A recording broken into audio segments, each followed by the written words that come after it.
నిన్న దేవుని గుడికి పోతే కూడా గవే మాటలు, గవే బూతులు.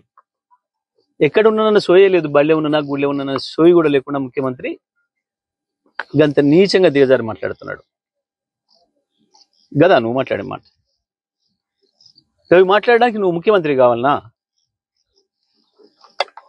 మరి రత్నపురంలో రోడ్డు మీద పొదుపుకంగా ఎవరికి ఇంతంత పోసి అప్పచెప్పినా అద్భుతంగా మాట్లాడుతారు నీ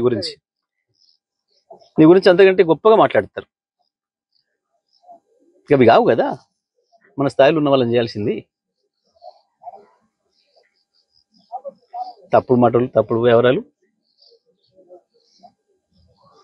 ఎదురుగా మాట్లాడి దమ్ము లెక్క సాటుగా మాట్లాడి చిట్చాట్ల పేరు మీద రాయించడాలు,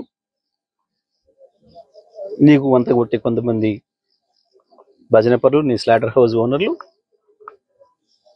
మీరు చేసే దుష్ప్రచారం వల్ల ప్రజల్లో మేము పలసం ఎత్తామనుకుంటున్నారా?